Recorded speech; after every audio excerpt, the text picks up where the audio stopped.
गुरुर्साक्षात् परब्रह्म तस्मै श्री गुरुवे नमः। ध्यानमूलं गुरुर्मूर्ति पूजामूलं गुरुपदं मंत्रमूलं गुरुर्वाक्यं मोक्षमूलं गुरुकृपा। अखण्डमण्डलाकारं व्याप्तं येन चराचरं तत्पदं दर्शितं येन तस्मै श्री गुरुवे नमः। त्वमेव माता च पिता त्वमेव बन्धुश्च सखा त्वमेव विद्या द्रविणं त्वमेव सर्वं मम देव ब्रह्मानन्दं परमसुखदं केवलं ज्ञानमूर्तिं द्वन्द्वातीतं गगनसदृशं तत्त्वमस्याधिलक्ष्यम् एकं नित्यं विमलमचलं सर्वधी साक्षीभूतं भावातीतं त्रिगुणरहितं सद्गुरुं तं नमामि। बोलिए श्री सद्गुरुदेव भगवान की जय। कर्पूरगौरं करुणावतारं संसारसारं भुजगेन्द्रहारं सदा वसन्तं हृदयारविन्दे भवं भवानी सहितं नमामि। भवं भवानी सहितं नमामि। बोलिए शंकर भगवान की जय। श्री राम जय जय राम। श्री राम जय जय राम। श्री राम जय जय राम। श्री राम जय श्री राम जय जय राम। राम जय जय राम। श्री राम जय जय राम।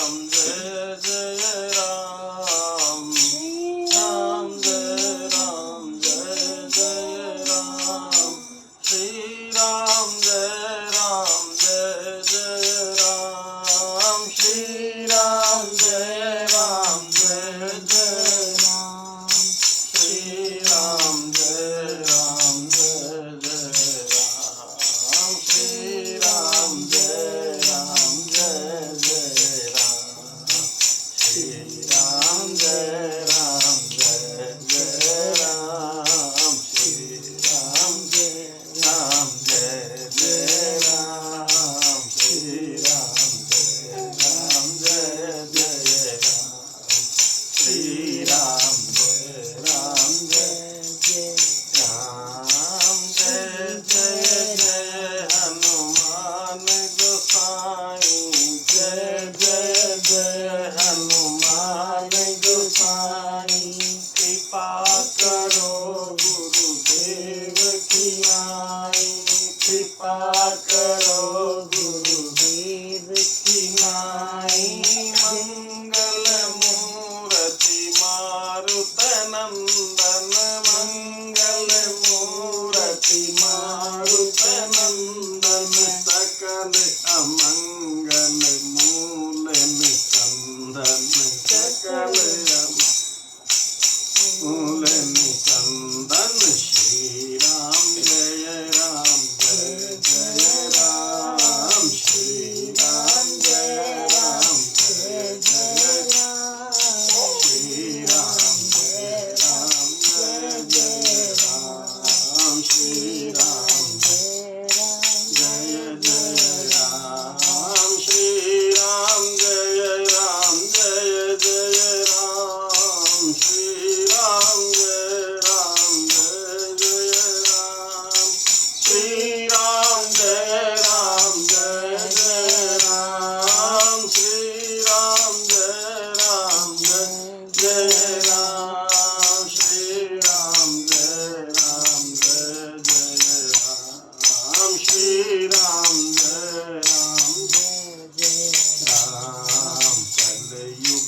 फल चार।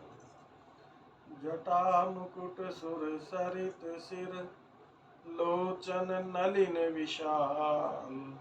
नीलकंठ लावण्य निधि, सोह बाल विधु भाल। सियावर राम जय जय राम, मेरे प्रभु राम जय जय राम।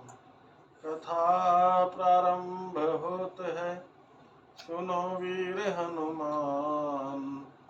आकर आसन लीजिए, तेज पुंज बल धाम। सियावर राम जय जय राम, मेरे प्रभु राम जय जय राम। राम नाम नर केसरी, कनप कनक कसप कलिकाल। जापक जन प्रहलाद जिमि, पालहि दलि सुरसाल। सियावर राम जय जय राम, मेरे प्रभु राम जय जय राम। भाई को भाई अनख आलस हूँ, नाम जपत मंगल दिसि दसहूँ। सुमिर सुनाम राम गुण गाथा, करहु नाहि रघुनाथ माथा। मोर सुधारहि सो सब भांति, जासु कृपा नहीं कृपा अघाती। राम सुस्वामी कुसेवक मोसो, निज दिसि देखि दया निधि पोसो। लोकहु वेद सुसाहिब रीति, विनय सुनत पहचानत प्रीति। गनी गरीब ग्राम नर नागर, पंडित मूढ़ मलिन उजागर। सुकवि कुकवि निज मति अनुहारी, नृपति सराहत सब नर नारी। साधु सुजान सुशील नृपाला, ईश्वर अंश भव परम कृपाला। सुन सन्मानहि सबहि सुभानी, भनिति भगति नति गति पहचानी। यह प्राकृत महिपाल स्वभाव, जान शिरोमणि कौशल राम। रीजत राम स्नेह निसोते, को जग मंद मलिन मति मोते।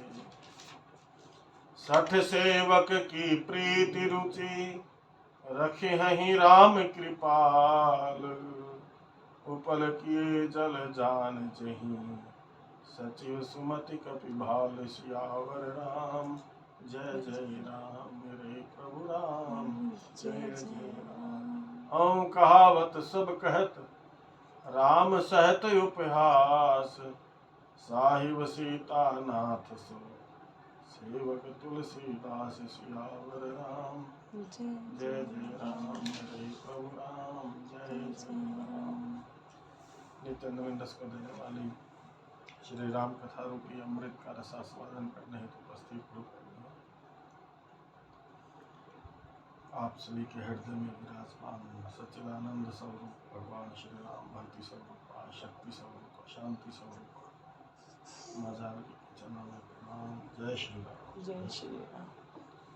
रामचरितमानस के प्रथम सोपान श्री बालकांड में नाम महिमा का प्रसंग सुन रहे हैं। नाम की क्या महिमा? नाम की महिमा सारे संत पंथ मजहब ग्रंथ मिलकर भी अंत में कह देते हैं नेति नेति नेति। नेति का मतलब है जितना हमने वर्णन किया गया वो केवल इतना ही नहीं है, इससे पार बहुत ज्यादा है, क्योंकि वाणी के द्वारा उसका वर्णन नहीं किया जा सकता। कली काल के अंदर, खासकर कलयुग के अंदर नाम का प्रभाव बहुत ज्यादा है। दूसरे युगों में दूसरे साधनों का प्रभाव ज्यादा था। जैसे द्वापर में पूजा उपासना षोडशोपचार तरीके से जो पूजा की जाती उनका ज्यादा महत्व था।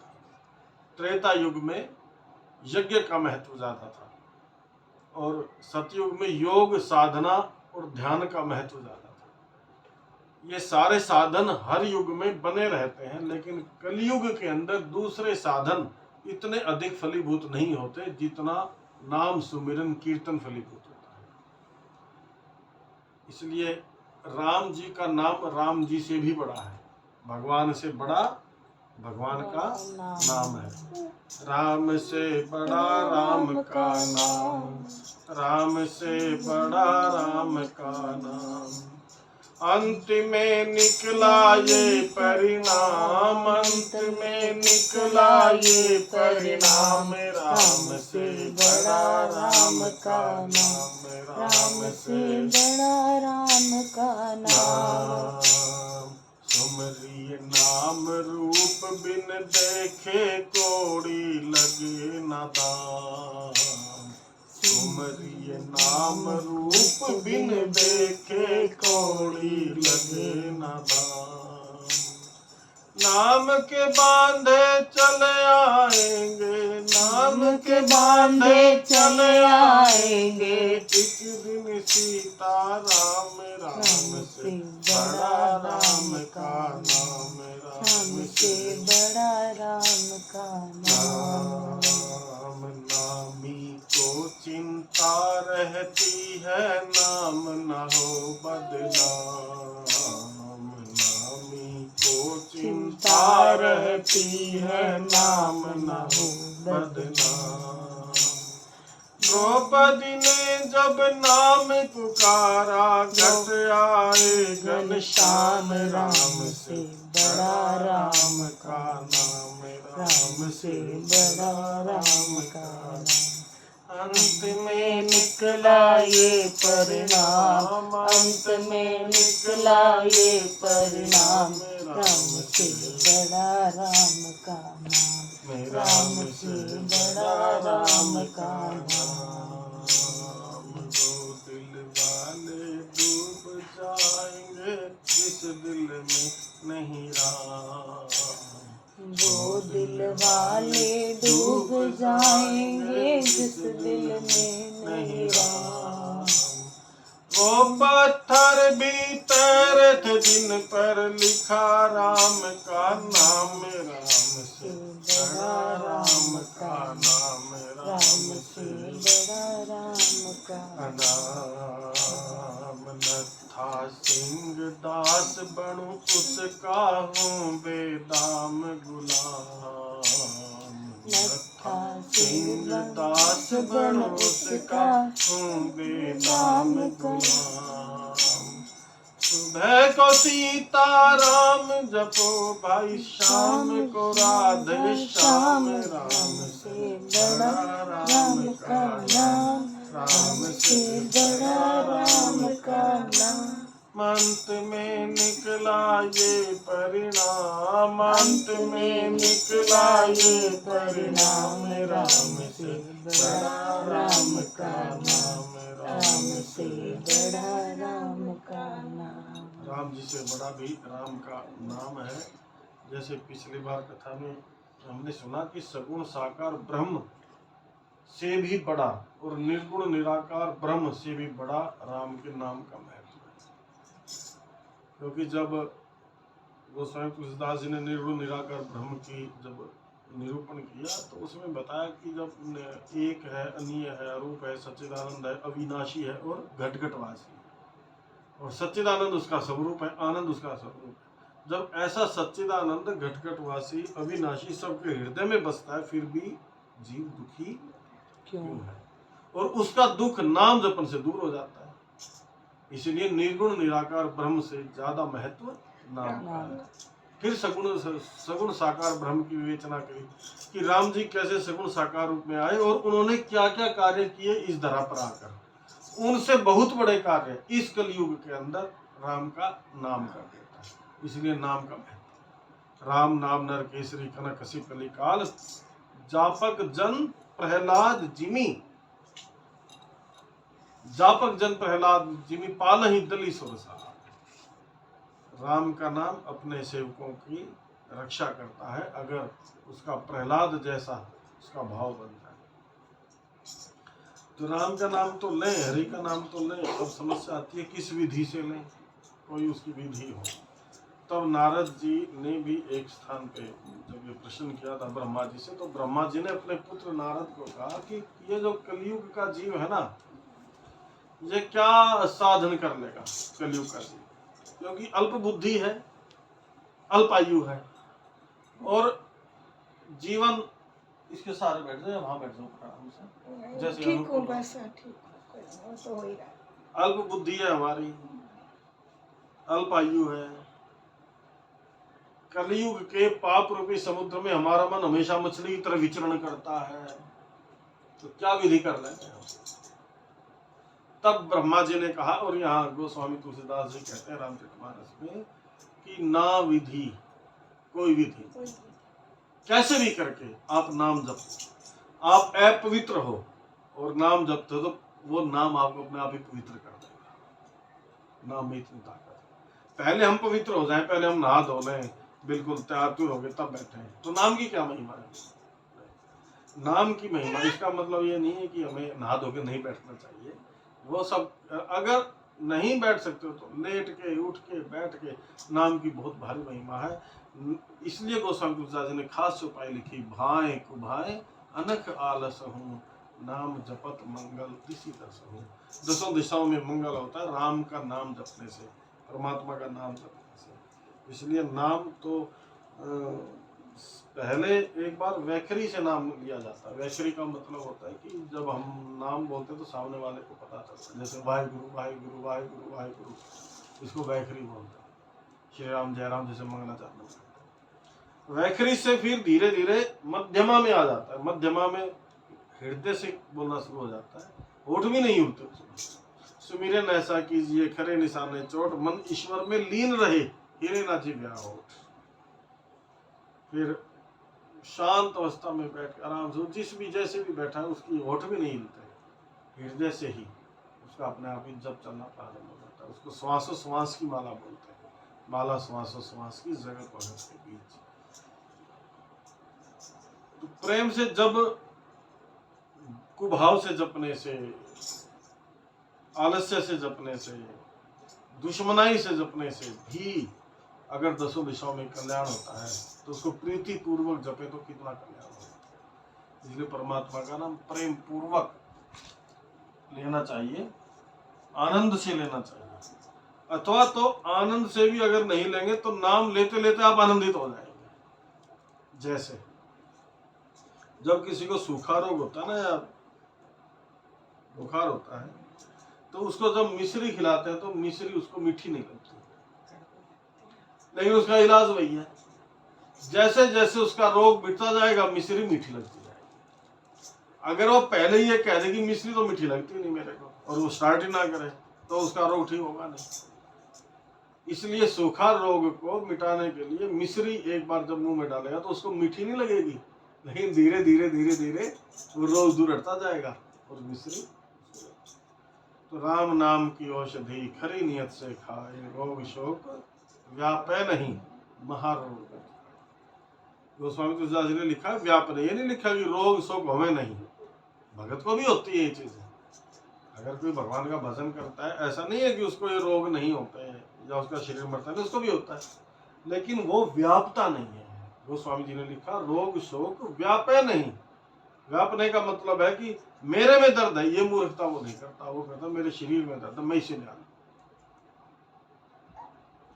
मेरे गोडे में दर्द है, गोडा मेरे से न्यारा है, मेरे शरीर में दर्द है, जो मरेगा वो मेरे से न्यारा शरीर है, वो शरीर मरेगा। तो रोग और शोक शरीर को तो होगा लेकिन मुझे नहीं होगा। रोग शोक व्यापे नहीं, महारोग मिट जाए, महारोग मिट जाए। इसलिए जैसे भी भाव से हरिनाम केवल कलयुग के अंदर परमात्मा का नाम लेने का महत्व और अधिक बढ़ जाता है, दूसरे युगों से भी ज्यादा। तो गोस्वामी जी ने आगे लिखा है कि सुमिरी सो नाम, ऐसे नाम का सुमिरन करके, जिस नाम की महिमा हम पिछले इतने दिनों से सुन रहे हैं, ऐसे नाम की का सुमिरन करके और भगवान श्री मन ही मन में राम जी के श्री चरणों में अपना मत्था टेक के मैं राम जी के गुणों का गुणानुवाद करने जा रहा हूँ, मैं राम जी के गुणों का वर्णन करने जा रहा हूँ। मोर सुधारहि सो सब भांति, जास कृपा नहीं कृपा अघाती, राम सुस्वामी कुसेवक मोसो, निज दिशि देख दया निधि पोषो। वे मेरी बिगड़ी को अपने आप सुधार लेंगे। बिगड़ी जन्म अनेक की, सुधरे अब और आज, तुलसी भजिए राम जी को, तजिए कुसमाज। गोस्वामी जी ने एक दोहा लिखा है कि अनेक जन्मों की बिगड़ी आज और अभी सुधर सकती है। यानी अनेक जन्मों की जो हमारी बिगड़ी हुई है वो उसको आज हम सत्संग सुने तो 10-12 साल 20 साल के बाद सुधरे। बिगड़ी जन्म अनेक की, सुधरे आज और अभी सुधर सकते हैं। तुलसी भजिए राम जी को, राम जी के हो के तजिए कुसमाज। राम जी का होकर राम जी का भजन करो, एक बात, और दूसरा कुसमाज का त्याग, कुसंग का त्याग करो। हम सत्संग तो करते हैं लेकिन साथ में कुसंग का त्याग नहीं करते, इसलिए हमारी समस्या जो भी तो बनी रहती। 1 घंटे का एक बार पूज्य बापू जी पानीपत आए हुए थे। पानीपत डोला गांव आपने सुना होगा, पानीपत एकांत। तो जींद से कोई साधक आए और बेटा को लेकर कि बापू ये ना बहुत टीवी देखता है। उस समय केबल वेबल होते थे, यूट्यूब वगैरह तो होते नहीं थे। केबल आती थी, केबल से चलता था टीवी, उससे चैनल आते थे। तो बापू ने कहा कि आप ये जो केबल रखी उसको हटा दें। तब कहा कि नहीं, केबल तो इसलिए लगा रखी है बापू कि आपका सत्संग आता है सुबह टीवी पे और वो हम देखते हैं सारे बैठ के।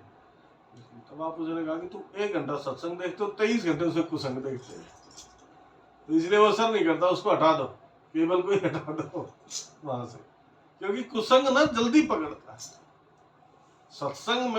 सत्संग और कुसंग का ना मिठाई और आंवले जैसा भाव होता है। जैसे मिठाई शुरू में मीठी लगती है ना, अच्छी लगती है, बाद में रोग देती है, और आंवला शुरू में कैसा लगता है, बाद में रोग मुक्त कर देता है। ऐसे ही सत्संग ना शुरू में उसमें रुचि नहीं बनेगी सत्संग, क्योंकि उसमें विषय विकार की बातें तो है नहीं, कोई उसमें मनोहर कहानियां तो मिलेंगी नहीं सत्संग में तो राम का अभ्यास है नहीं। अभ्यास ना होने के कारण से शुरू में अच्छा नहीं लगेगा, लेकिन बाद में कल्याण ही कल्याण होगा। एक बार अगर भगवत रस में मन अगर शुरू हो जाए, और मन के अंदर ये खास गुण है कि मन को आप जैसा चखाओगे वो वैसा ही हो जाएगा। अगर मन को आप चस्का लगा दोगे सत्संग का, तो वो सत्संगाकार बन जाएगा, आपकी बहुत हेल्प करेगा। फिर मन के हारे हार है, मन के जीते जीते। मन आपके लिए एक वायुयान का काम करेगा। और मन को अगर चस्का लगा दिया विकारों का, मन को चस्का लगा दिया चटोरेपन का, सुनने का संगीत, अथवा तो पता नहीं क्या क्या दृश्य देखने का, मन को जैसा लगा दिया चस्का वैसा मन हो जाता। मन अपने आप कुछ नहीं करता। मन को संबल तो हमारा ही है ना। जैसे मन तो नौकर है, नौकर को पगार तो हम देते हैं, ऐसे ही मन हमारा नौकर है। इसको ये हमारी ही सत्ता से चलता है, माने आत्मा की सत्ता से। अगर आत्मा ना हो तो मन रहेगा ही नहीं। तो मन को सत्ता हम देते हैं, इसलिए वो मन अगर प्रभु में लग जाए तो हमारे लिए वही मन ईश्वर प्राप्ति का साधन बन जाएगा। और मन अगर विषय विकार में लग जाए, संसार में ज्यादा लग जाए, मन हमारा पसारे में ज्यादा लग जाए। पसारे का मतलब होता है संबंधों का पसारा, धन दौलत का पसारा तो है ही है, ये भी आपको फंसाता है जीवन में। लेकिन जो संबंधों का पसारा वो तो बड़ा खतरनाक है। इसलिए संत ज्यादा पसारा करते नहीं है। बहुत पसारा मत करो कर थोड़े की आस, बहुत पसारा जिन किया वो भी गए निराश। जिस से हम ज्यादा संपर्क करेंगे उतना हमारा उसके प्रति ममता बढ़ती जाएगी। आज हमें अगर 50 आदमी जानते हैं तो 50 आदमियों के सुख दुख में हम सहभागी हैं। कल को हमें 400 आदमी जानेंगे, हम 400 आदमी, तो 400 आदमियों के सुख दुख में आप सहभागी होंगे। उसके मरने में, उसके जीने में आपको जाना पड़ेगा, क्योंकि ममता का तो ये संबंध है ही सारा संसार का। इसलिए जो परमात्मा का भजन करते हैं और जिन्होंने पसारा नहीं किया, उनके लिए ये संसार इतना बन जाता है छोटा सा। क्यों? आपका संसार की डेफिनेशन क्या है? हर एक व्यक्ति की संसार की डेफिनेशन अलग अलग है। जिस व्यक्ति का जिसका पसारा, जितना पसारा उतना उसके लिए संसार। मेरे लिए पसारा अगर 10 आदमी का मेरा सर्कल है तो मेरा संसार उतना है, और अगर 1000 आदमी का मेरा सर्कल है तो मेरा संसार उतना है। संत क्या करता है, अपने संसार को बिल्कुल छोटा बना देता है, और फिर जितना छोटा होगा उसका उतना ही उसको तरने में आसानी होगी। नहीं तो हमारा मन, बुद्धि, वाणी उतना उतना जो ईश्वर में लगना चाहिए था वो संसार में लगता चला जाता। राम जी की कृपा से मोर सुधारे सो सब भांति, मैं राम जी के श्री चरणों में मत्था टेक के और उस नाम का सुमरन करके, जिस नाम की महिमा अभी सुन रहे हैं इतने दिन से, मैं ये राम जी के गुण गाथा प्रारंभ कर रहा हूँ, जो मेरी हर प्रकार से सुधार लेंगे। बिगड़ी जन्म अनेक की सुधर अब और आज, आज और अभी सुधर सकती है इसी समय। क्या तजिए कुसमाज, भजिए राम का। हम राम जी का होकर राम जी का नहीं बसते, हम संसार का होके राम जी का वचन करते। वास्तव में हमारी प्रीति हमारी घर के, हमारे बेटा बेटी से, माता पिता से, इनसे है प्रीति। धन दौलत काठी कोठी गोड़ गाड़ी बंगला, इनसे प्रीति है। और भजन किसका करते हैं? भगवान का। भगवान से प्रीति नहीं है, भगवान से ये चीजें चाहिए दूसरी जो कि नश्वर है, और वो देता है ये। अगर आपको ये चाहिए, हमें ये चाहिए, तो ये भी वो हमें दे देता है, क्योंकि जिसको जो चाहिए, ये तो कल्पतरु है, कल्पतरु के नीचे जाके जो मांगेगा वो मिल जाएगा। इसलिए अनेक जन्मों की अभी सुधर सकती है। राम जी का होकर राम जी का हम भजन करें और कुसमाज का त्याग करें, क्योंकि ये हमें गिराता है। सत्संग, कुसंग, निसंग, असंग और दुसंग। दुसंग की परिभाषा मैंने बताई थी ना एक बार पहले सत्संग में, कि ऐसा संग करना जिस संग के करने से हमारी शास्त्र के प्रति, गुरु के प्रति या साधन के प्रति, राम कथा के प्रति श्रद्धा कम होती है, उसको बोलते हैं दुसंग। इसलिए संत कहते हैं कुसंग तो हो सकता है, कुसंग कभी हट जाए जल्दी, दुसंग जल्दी नहीं हटता, क्योंकि दुसंग तो आपको उस रास्ते से जाने से ही रोक देगा। इसलिए दुसंग सर्वथा जीवन में दुसंग नहीं करना चाहिए। ये हमारे ऊपर तो गुरु कृपा बहुत रही है कि हमें कभी दुसंग हुआ ही नहीं, तो ये राम जी की कृपा का ही परिणाम है। ऐसे को हम तो बिल्कुल ऐसे त्याग देते हैं जैसे बड़ घराना व्यक्ति जब उठता है ना और कपड़े झाड़ देता है, ऐसे झाड़ देते हैं। या दूध जैसे मक्खी को हटा देते हैं, पीली मक्खी। तजियता ही कॉटन वेयरिंग सम यद्यपि परम से नहीं, क्योंकि पता है वो आपकी श्रद्धा का सत्यानाश कर देगा। बड़ी मुश्किल से तो श्रद्धा बनती है इसके लिए काल के अंदर, और उसमें भी दुसंग हमारी श्रद्धा को वहां से हटा देगा, हमारी निष्ठा को वहां से हटा देगा और 84 चक्र में फिर डाल देगा। बड़ी मुश्किल से तो ऐसा मनुष्य का शरीर मिला, सत्संग मिला, कितनी मुश्किल से ये सब साधन बना ईश्वर की कृपा से, और दुसंग आके क्या करेगा, उस सारे को तीतर भीतर कर देगा। इसलिए दुसंग सर्वथा त्याज्य। गोस्वामी तुलसीदास ने लिखा, भजिए राम को राम जी के होई के, और तजिए कुसमाज, बिगड़ी जन्म अनेक की सुधरे अब और आज। मोर सुधारे सो सभाति, जासु कृपा नहीं कृपा आघाती। मतलब जो कृपा करने में कभी आघाते नहीं है, मतलब थकते नहीं है, उनकी निरंतर कृपा चल रही है। जो श्वास ले रहे हैं, श्वास ये हम अपने सत्ता से ले रहे हैं, उसकी कृपा जब तक बनी नहीं, श्वास ले रहे हैं। अगर श्वास का जो आना जाना है, ये उसकी कितनी कृपा है। सब कुछ हमें परमात्मा ने सूर्य प्रकाश देता है, ये उसकी कितनी कृपा है। जल भी उपलब्ध है, कितनी कृपा है। फिर सबसे बड़ी कृपा क्या है, शरीर मिला, मानव तन मिला, ये उसकी सबसे वीआईपी कोटे की कृपा है। उसके बाद सत्संग मिल गया, गजब है। फिर उसने कृपा करने में कोई कमी नहीं रखी, कृपा वो बहुत करता है। लेकिन हमने ही उसकी कृपा के नीचे छाता डालिया। राम तो बतेरा बरस रहा है, लेकिन राम बरस के क्या करे जब हमने ही छाता डाल लिया। तू क्यों भीजे रे मनवा भीगन के डर से, तू क्यों डरे रे मनवा भीगन के डर से। राम रस तो बरस रहा है।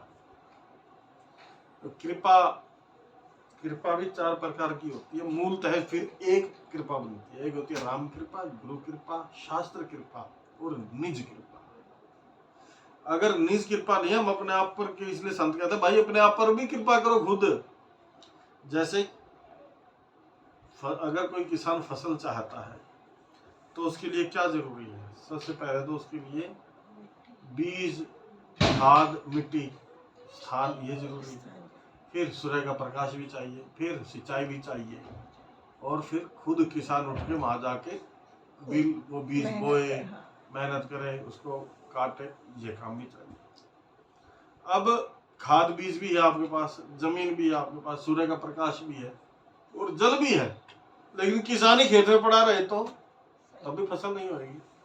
और किसान जाता है वहां, बीज और मिट्टी आदि खाद उसके पास है नहीं, बाकी सारी चीज है तो भी फसल नहीं होगी। सारी चीजें हैं, सूर्य का प्रकाश नहीं है तो भी फसल नहीं होगी, और सिंचाई का साधन नहीं है तो भी फसल नहीं होगी। इसलिए जो शास्त्र है उसको शास्त्र कृपा किसको बोलते हैं? खाद और बीज की जो व्यवस्था है वो शास्त्र कृपा है। सूर्य का जो प्रकाश है वो गुरु कृपा है। सिंचाई का जो बोलते हैं राम बरस रहा है, हमारे यहाँ तो बोलते हैं भाई राम बरसे, आज तो बहुत राम बरस गया, तो जो बारिश और राम जी की कृपा कही जाती है। और खुद उठ के आदमी सत्संग में आ जाए उसकी निज कृपा है। बोलते हैं कि शास्त्र भी बहुत है, गुरु कृपा भी हो रही है और राम जी की भी कृपा है, लेकिन जीव अपने आप पर ही कृपा नहीं कर रहा। तो जब ये चारों कृपा इकट्ठी होती है तब जाकर एक विशेष कृपा बन जाती है। जासु कृपा नहीं कृपा अघाती। राम जी की कृपा अघाती नहीं है, थकती नहीं है। अरे राम सुसेवक कुस्वामी कुसेवक मोसो, राम सुस्वामी कुसेवक मोसो। मेरे जैसा दुष्ट सेवक और राम जी जैसा स्वामी। विनय सुनत राम जदिस देख दया निधि पोसो। ऐसे पर भी वो दया निधि अपनी ओर से मेरा पालन किया उन्होंने, राम जी।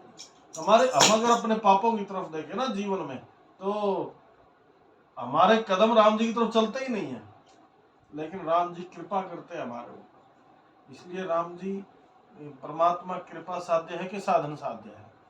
साधन साध्य नहीं है, कृपा साध्य है। साधन तो बहुत करते हैं लोग, लेकिन जो साधन नहीं करते उन पर भी कृपा कर देते हैं राम जी। वीआईपी कोटे की कृपा हो जाती है बिना साधन के भी। जैसे अगर कोई व्यक्ति बहुत ज्यादा मेहनत करे संसार में, तब भी उसको अनिल अंबानी और मुकेश अंबानी बनने के लिए, टाटा बिरला बनने के लिए कितनी मेहनत करनी पड़ेगी। लेकिन उसको अंबानी गोद ले ले तो,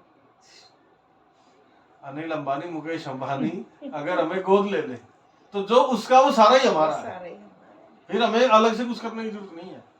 ऐसे हमारी जो साधना है ना उसमें तो बहुत टाइम लगेगा, कई युग बीत जाएंगे, लेकिन राम जी ही हमें गोद ले लें तो राम जी का जो अनुभव वो हमारा अनुभव हो जाएगा। इसको बोलते हैं कृपा।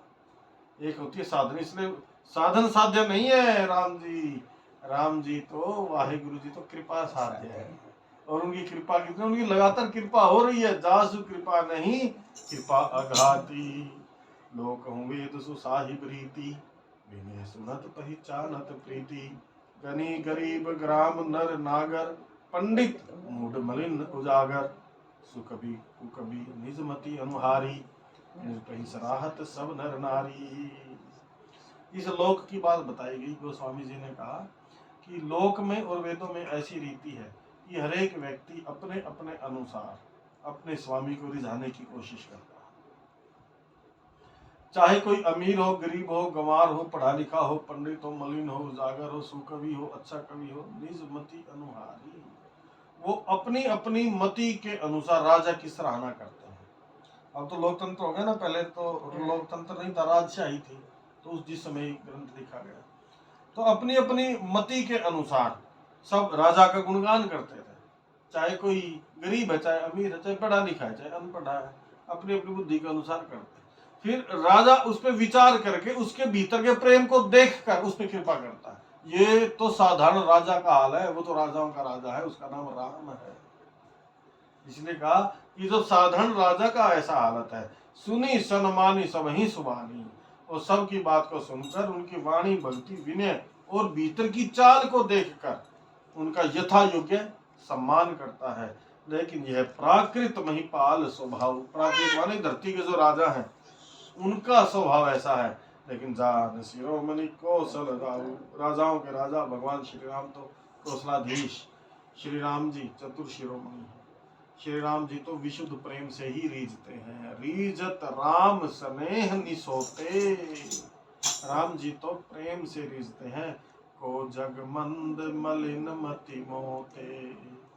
मलिन बुद्धि, मेरे जैसा मलिन बुद्धि और मूर्ख कौन होगा। गोस्वामी तुलसीदास जी ना अपने आप को बहुत दीनहीन मानते हैं कि मेरे जैसा कोई दीनहीन मूर्ख कौन होगा।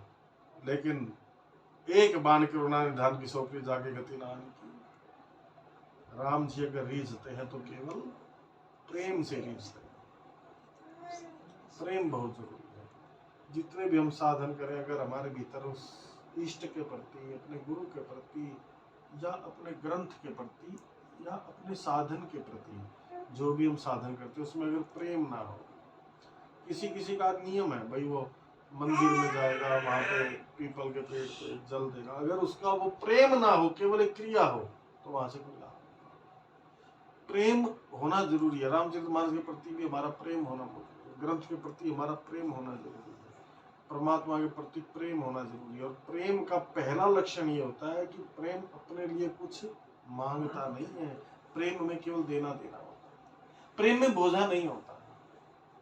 एक दूध वाला आया कोई बाहर और कहा कि डेली आता था दूध लेने के लिए, तो माँ ने बेटी से कहा, जैसे ये कीरत है 3 साढ़े 3 साल की, कहा कि बेटी है जरा ले जाना डोलू और ले आना 1 किलो दूध बाहर से।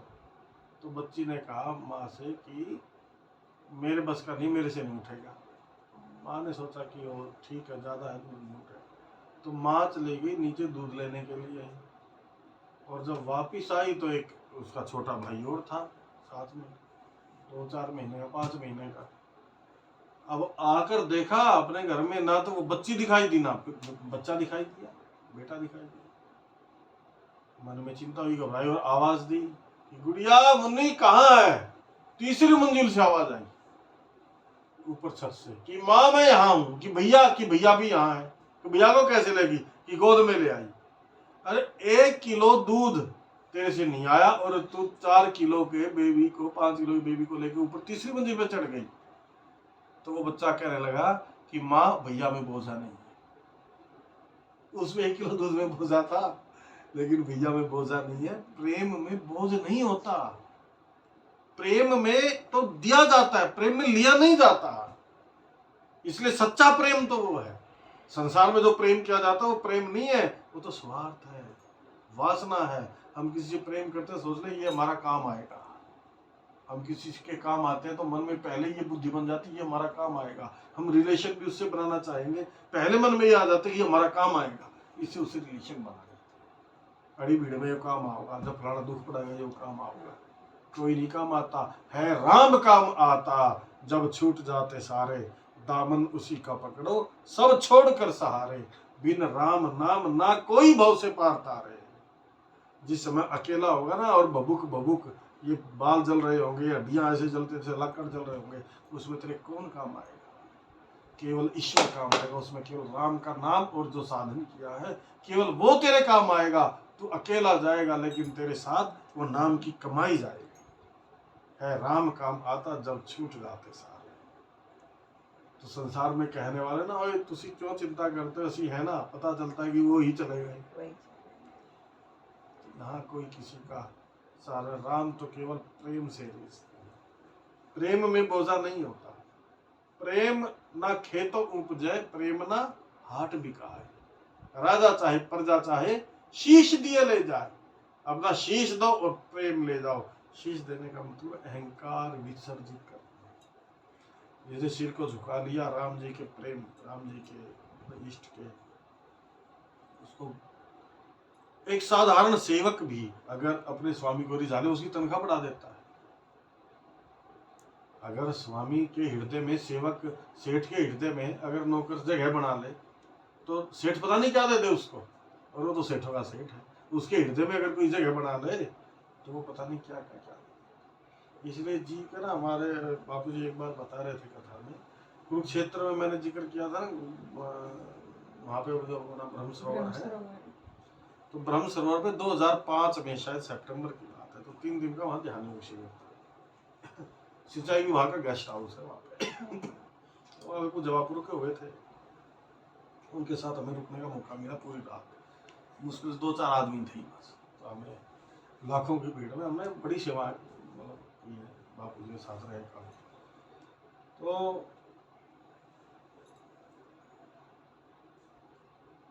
श्री राम जय राम जय जय राम, श्री राम जय राम जय जय राम, श्री राम जय राम जय जय राम, श्री राम जय राम जय जय राम, श्री राम जय राम जय जय राम, श्री राम जय राम जय जय राम, श्री राम जय राम जय जय राम, श्री राम जय राम जय जय राम, श्री राम जय राम जय जय राम, श्री राम जय राम जय जय राम, श्री राम जय राम जय जय राम, श्री राम जय राम जय जय राम, श्री राम जय राम जय जय राम, श्री राम जय राम जय जय राम, श्री राम जय राम जय जय राम, श्री राम जय राम जय जय राम, श्री राम जय राम जय जय राम, श्री राम जय राम जय जय राम, श्री राम जय राम जय जय राम, श्री राम जय राम जय जय राम। सुबह भोर में उठ जाते थे 3:30-4 बजे के करीब, तो जहाँ पब्लिक बहुत ज़्यादा होती थी, लाखों की संख्या में, तो गाड़ी में बैठ के ना 1-2 किलोमीटर चले जाते थे सुबह ही 3:30-4 बजे का सर। तो वहाँ जाने के बाद फिर पैदल जाते थे, नहर चले गए या वैसे खेतों के चले गए, किसी को नहीं पता इतने बड़े संत महात्मा है। और जाके वहाँ जो खेतों में काम करें उनके साथ बैठ जाते हैं, और पब्लिक सारी दूर बिल्कुल अकेले। अब उनको नहीं पता उनको क्या मतलब कितने बड़े संत है, कि उनके लिए तो साधारण आदमी बिल्कुल ऐसे धोती कुर्ता पहनते थे, धोती कुर्ता और यहाँ पे अपना वो डाल दिया और अपना चले गए, बस कहीं भी चल पड़ते थे ऐसे ही। तो एक गांव में चले गए, गांव में एक कोई कुरुक्षेत्र में किसी गांव में चले गए, और वो बिलो हो रही थी घी लस्सी, उसके वो उसको माँ लस्सी दे दो, बैठ के उनके पास लस्सी पी के उनको पता नहीं और आए, तो बाद में पता चला उसको खुद को कि जिनका इतना बड़ा सत्संग चल रहा है वहाँ ब्रह्म सरोवर पे, वो खुद आए थे और घर में ऐसे लस्सी बैठ के लस्सी पी के चले गए। तो उनकी कृपा ना बड़ी जबरदस्त होती है, संत बहुत आनंद देने वाले होते हैं। जासु कृपा नहीं कृपा गाते, प्रेम से रिझते हैं परमात्मा। इसलिए लोगों जितना हम संसार में लोगों को रिझाने में लगते हैं ना, उतना अगर परमात्मा को रिझा लिया जाए, वो उन्हीं व्यक्तियों के माध्यम से आपका काम करा देगा, संसार के काम भी नहीं रुकेंगे। उसको बोलते हैं उर प्रेरक रघुवंश विभूषण, उनके हृदय में वो परमात्मा अपने आप ही प्रेरणा दे देगा, आत्मा रूप में तो वही बैठा उसके अंदर भी। दुष्ट व्यक्ति के अंदर कौन है? दुष्ट व्यक्ति के अंदर आत्मा रूप में परमात्मा ही तो बैठा है, तो उस दुष्ट से भी आपका वो संसार का काम करा देगा, प्रेरणा देके, खुद प्रेरणा देके, अगर हम उसके बन जाते हैं। तो वहां जिस घर में रुके हुए थे, मैं बात बता रहा था कुरुक्षेत्र में, तो या तो 2 जगह ही रुकते थे बापू, या तो किसी खेत में कोई कुटिया बना दी, या फिर ऐसा घर जिसमें भी प्रवेश नहीं हुआ, गृह प्रवेश नहीं किया है, बना हुआ बस, गृह प्रवेश नहीं हुआ उसमें। तो एक जब किसी वो सेठ जी थे, जहाँ जिसने वो इतने बड़े संत को सेठ जी रुकवाएंगे, वहां रुके हुए थे, तो वहां जाके ना बापू जी ने, जब सेठ जी तो उधर चले गए, तो उस घर के नौकरों से बात की कि तुम कितने सेटिस्फाइड हो। तो सारे नौकर कहते हैं कि महाराज जी, हम जो पगार हमें कोई दूसरा 3,000 देता है, तो सेठ जी हमें 4 देता है। और इनके घर में तो हमें ये लगता ही नहीं कि हम नौकर के रूप में इनके घर में काम करते हैं, हमें तो लगता है कि हम तो साक्षात यहाँ सेवा करते हैं। और बहुत ज्यादा इतने प्रसन्न हुए बाबू जी सेठ पे, मतलब सब कुछ लुटा दिया उस सेठ पे। अरे जिसके घर में काम करने वाले और जिसके घर में चीज, छोटी छोटी चीजें, हम उनको सेटिस्फाई नहीं कर पाते कई बार। हम उनको उनको 400 रुपए काटने की कोशिश करते हैं, उनको 200 रुपए काटने की कोशिश करते हैं। अगर उनको भी आपने प्रसन्न कर दिया ना, पर में प्रेम से ही सब प्रसन्न हो जाते हैं, उनको प्रसन्न कर दिया। तो ये ना छोटी छोटी चीजें बाबू बड़ा देखते थे जाकर। काम वाली से पूछ लेना कि ये ठीक ठाक रखता है, पगार ठीक देता है टाइम पे। तो जिसकी ऐसी वृत्ति होगी वही परमात्मा से भी प्रेम कर पाएगा, जो परमात्मा के बंदों से प्रेम करता है। इसलिए राम जी तो प्रेम से भेजते हैं। प्रेम ना खेत उपजे, प्रेम ना हार बिकाए, राजा चाहे प्रजा चाहे शीश दिखाए। इसलिए मेरे को ना भजन बहुत पसंद है, शुरू से ही मैं गाता हूँ, रे मन प्रेम प्याला पी।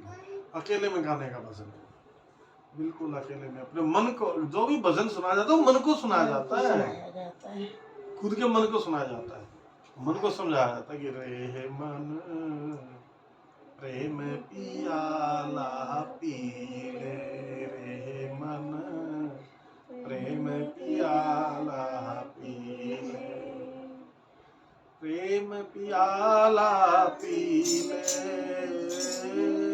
प्रेम पियाला पी ले, रे मन प्रेम पियाला पी ले, रे मन प्रेम पियाला पी ले। जग का बन के बहुत जी लिया, इतने साल से जी ही रहे हैं संसार का बन के। जग का बन के बहुत जी लिया, अब राम जी का बन के जी ले, अब राम जी का बन के जी ले, रे मन प्रेम पियाला पी ले, रे मन प्रेम पियाला पी ले। तूने तो हरि के सुमिरन में, तूने तो हरि के सुमिरन, हे मन तूने तो हरि के सुमिरन में, तूने तो हरि के सुमिरन में किए नयन नागीले, किए नयन नागीले, रे मन प्रेम पियाला पी ले, रे मन प्रेम पियाला पी ले। फिर सभी कहते ना, घर वाले भी कहते ये कोई भजन करने की उम्र थोड़ा ही है, भजन करने की उम्र तो गई जब सब रिटायर हो जाए। मतलब परमात्मा इतनी बेकार चीज है कि जब हम कुछ भी हम बेकार हो जाए तो उसका भजन करें, रिटायर होने के बाद आराम से भजन करेंगे, नहीं। इस जीवन का क्या है ठिकाना, इस जीवन का क्या है ठिकाना, हरि का नाम अभी ले, आज और अभी, क्योंकि अगले क्षण का पता नहीं, और मनुष्य का शरीर मिला हुआ है, अगली बार मिले ना मिले। इसलिए संत कहते हैं कि इस जीवन का क्या है ठिकाना, हरि का नाम अभी ले, रे मन प्रेम पियाला पी ले, रे मन प्रेम पियाला पी ले। हरि से नेह लगा कर लाखों, हरि से नेह लगा कर लाखों, बन गए राम रंगीले, गान गाए राम रंगीले रे मन प्रेम पियाला पीले रे मन प्रेम पियाला पीले। अंत समय राजेश काम नहीं, अंत समय राजेश काम नहीं, आवत कुटुंब कबीले, आवत कुटुंब कबीले मन प्रेम पियाला पीले मन प्रेम पियाला पीले। जिन खोजा तिन पाया गहरे पानी, गहराई में प्रेम में जो उतरे हैं उनको वो प्रेम प्यारा मिला। मिल ही न रघुपति बिन अनुरागा, किए योग जप तप वैरागा, राम ही केवल प्रेम प्यारा, जान लेहु सोई जान निहारा। इसलिए गोस्वामी जी ने लिखा है, रीझत राम स्नेह निसोते। श्री राम जी तो विशुद्ध प्रेम से ही रीझते हैं, और जगत में मेरे जैसा मूर्ख और मलिन बुद्धि और कौन होगा। लेकिन श्री राम जी मुझ जैसे दुष्ट सेवक की प्रीति और रुचि को अवश्य रखेंगे, क्योंकि जिन्होंने पत्थरों को भी जहाज बना दिया और बंदर और भालुओं को अपना मंत्री बना दिया, ऐसे कृपालु भगवान मेरे को भी बंदर भालुओं को उन्होंने इकट्ठा किया और उनको मंत्री बना दिया और उनको सेनापति बनाया। उनके माध्यम से रावण पे विजय प्राप्त कर ली और पत्थरों का जिन्होंने जहाज बना दिया, पत्थर समुद्र में तैरने लगे। ऐसे राम जी मुझ पर भी कृपा करेंगे। वैसे तो लोग मुझे राम जी का सेवक कहते हैं कि मैं राम जी का सेवक हूँ, और मैं भी कहता हूँ राम जी मेरे स्वामी हैं। बिना लज्जा संकोच के मैं कहता हूँ राम जी मेरे स्वामी है, राम जी का मैं सेवक हूँ। लेकिन श्री राम जी इस निंदा को भी सहते हुए श्री सीतानाथ जी स्वामी का तुलसीदास सहायक सेवक है। श्री राम जी स्वयं इस बात को स्वीकार कर लेते कि ये मेरा सेवक है, जबकि मेरे अंदर इतनी कमियां हैं, मेरा अवगुण भरा शरीर नाथ कैसे तारण। हों कहावत सब कहते राम सहत उपहास, साहिब सीता नाथ सो सेवक तुलसीदास, अति बड़ी मोर डिठाई खोरी सुनी अग नरक नाक सकूर। मेरे पापों की गाथा सुन के तो नरक में भी जगह ना मिले, नरक में भी मेरे लिए ठौर नहीं है। लेकिन यह समझकर मुझे अपने ही कल्पित डर से मैं डर रहा हूँ। लेकिन राम जी तो सपने में भी किसी के दोष की तरफ ध्यान नहीं देते। अगर कोई दोष कर देना राम जी उसकी तरफ देखते नहीं है, मन अपने चित्त में उसके दोष को ज्यादा देर रखते नहीं है, और अगर थोड़ा सा भी कोई राम जी का भजन करे उसकी बार बार सराहना करते हैं। और संसार का काम तो उल्टा है, संसार तो दोषों को देखता है और दोषों का बखान करता है। सुनी अवलोक सुचित चक चाही। मेरे प्रभु श्री राम जी इस बात को सुनकर देखकर अपने चक्षु से निरीक्षण करने के बाद मेरी भक्ति और बुद्धि की सराहना की, क्योंकि कहने में चाहे कुछ भी हो लेकिन राम जी तो हृदय का प्रेम देखते हैं।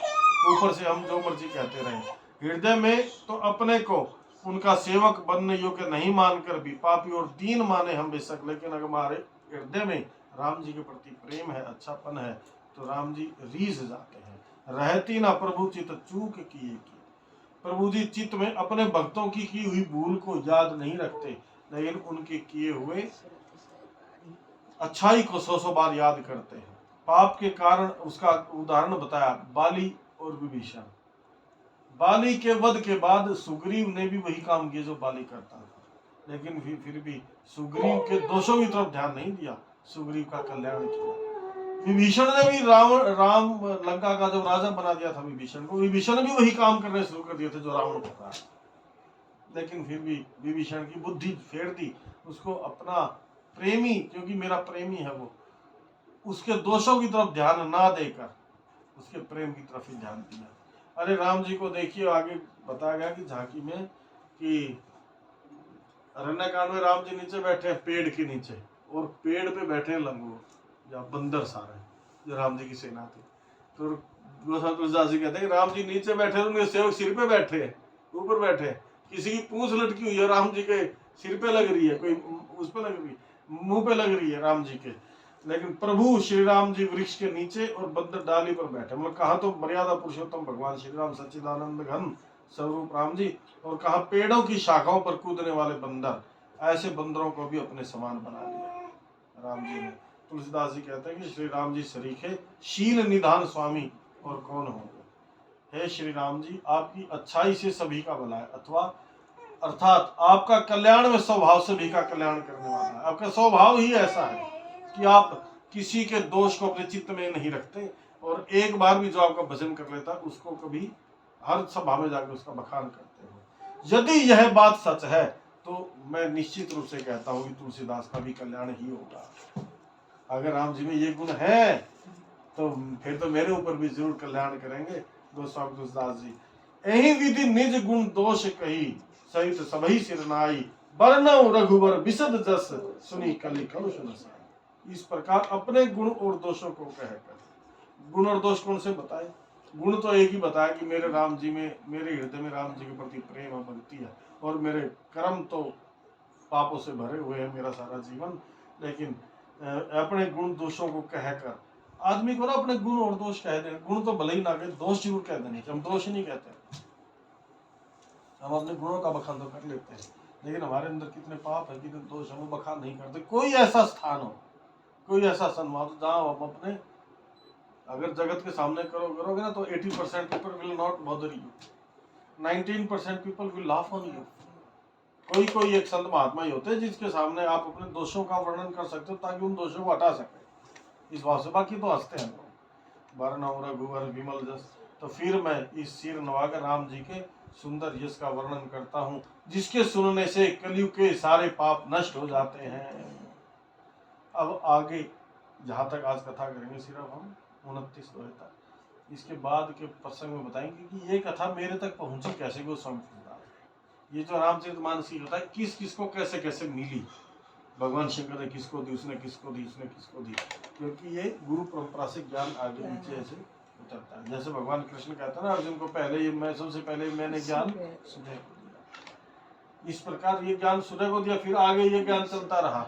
अब जैसे जब ज्ञान चला वहां से, जो भगवान को उपदेश चला वहां से, लेकिन नीचे आते आते आते उससे बहुत मिलावट हो गई। जैसे बारिश बरसती है कितना सुंदर, ऊपर पहाड़ पे बरसी, लेकिन नीचे कितनी मिट्टी से मिल मिल के, कांकर वगैरह मिल के नीचे पानी बिल्कुल गाढ़ा हो जाता है। चला तो अच्छा था, ऐसे ही जो ज्ञान शुरू में दिया गया था वो तो उपदेश बहुत अच्छा था, लेकिन बाद में लोगों ने उसमें मिलावट करना प्रारंभ कर दिया। उसको मैं दोबारा रिफाइन करने के लिए आया। जैसे रिफाइनरी में तेल रिफाइन होता है ना, ऐसे मैं इस ज्ञान को दोबारा रिफाइन करने के लिए पुनः इस रामचरितमानस के रूप में गोस्वामी तुलसीदास जी कहते हैं भगवान शंकर ने मेरे ऊपर कृपा की। तो ऐसे राम जी के श्री चरणों में प्रणाम करके मैं श्री रघुनाथ जी के निर्मल यश का गुणगान करना चाहता हूँ। इन्हीं भावों के साथ कि जासु नाम भव भेषज, हरण घोर त्रिशूल, सो कृपाल मोहितो पर सदा रहे अनुकूल। इस दोहे का मतलब है जासु नाम भव भेषज, जिसका नाम इस भव रोग के लिए भेषज के समान है। भेषज माने होता है औषधि। भव रोग को मिटाने के लिए जिसका नाम औषधि है, जासु नाम, जासु माने जिसका, जासु नाम भव भेषज, हरण घोर त्रयशूल। इस संसार के तीनों शूलों को मिटाने वाला है, आध्यात्मिक ताप, भौतिक ताप और दैविक ताप। दैविक, भौतिक और आध्यात्मिक तीनों तापों को मिटाने वाला जिसका नाम है, ऐसे कृपालु परमात्मा मेरे ऊपर भी और आप सबके ऊपर भी अपनी कृपा बनाए रखें। इस दोहे का मतलब ये है, जासु नाम भव भेषज, हरण घोर त्रिशूल, सो कृपालु मोह पर सदा रहु अनुकूल। मन में नाम तेरा रहे, मुख पे रहे सुगीत, हमको इतना दीजिए रहे चरण में प्रीत। वर अभय दाता सदगुरु, परम ही भक्त कृपाल, निश्चल भाव से जो बचे सदगुरु करें निहाल। आप सभी को पुनः प्रणाम करते हुए कथा को विश्राम।